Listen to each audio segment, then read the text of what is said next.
নমস্কার, কেমন আছেন সবাই? আশা করি রাধা গোবিন্দর আশীর্বাদে সবাই ভালো আছেন, আমরাও ভালো আছি।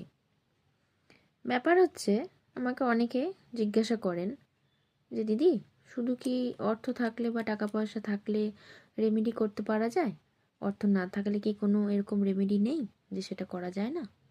নিশ্চয়ই করা যায়, কেন করা যাবে না? এবার আমরা যদি ভাবি যে কিছু মন্ত্রর দ্বারা আমরা কিছু উন্নতি করব বা ভালো করব, সেটাও করা যায়। যেমন অনেক সময় মনে হয় যে শক্তিটা একটুখানি কম কম, কীরকম একটা মন মানসিকতা ভালো লাগছে না, হনুমান চালিশা আপনি পড়তে পারেন।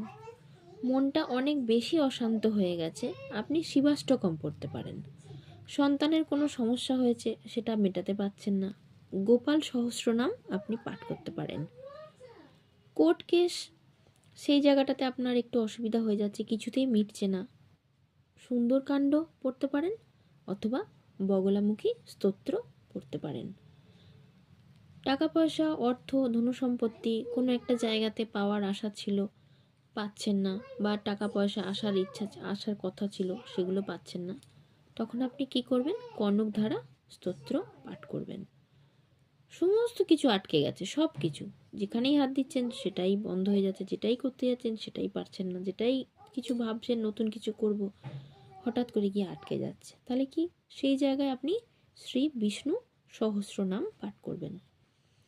এমন হয়তো অসুস্থতা বাড়িতে রয়েছে, নিজের হয়েছে বা ফ্যামিলির কারোর হয়েছে, অনেক দিন ধরে চিকিৎসা করাচ্ছেন, কিছুতেই কিছু হচ্ছে না, অথচ হাতে এরকম টাকা পয়সা নেই যে আপনি অন্যরকমভাবে কোনো রেমেডি করবেন। তখন আপনি কি করবেন? দুর্গা সপ্তশতী পাঠ করুন। আমাদের সবারই একটু ইচ্ছা থাকে যে আমরা জীবনে প্রতিষ্ঠা লাভ করি, তো সেটা কিভাবে করবেন? তার জন্যও একটা স্তোত্র রয়েছে, সেটা হচ্ছে আদিত্য হৃদয় স্তোত্র। পরিবারে অনেক রকমের ক্লেশ, ঝগড়া, অশান্তি হয়ে যাচ্ছে, কিছুতেই করতে পারছেন না, অনেক রকমের টোটকা করছেন, তাতেও হচ্ছে না, বেশি অর্থ খরচ করার আপনার সামর্থ্য নেই, তাহলে কি আপনি সঠিকভাবে পারিবারিক ক্লেশটাকে মেটাতে পারবেন না? নিশ্চয়ই পারবেন।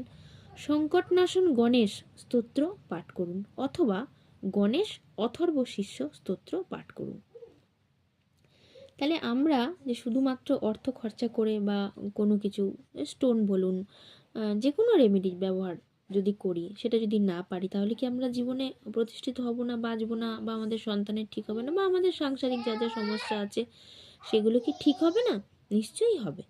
এইভাবে আমরা যদি একটু একটু করে এই স্তোত্রগুলো পাঠ করি, নিশ্চয়ই আমরা ভালো থাকবো। সবাই ভালো থাকুন। রাধে গোবিন্দ।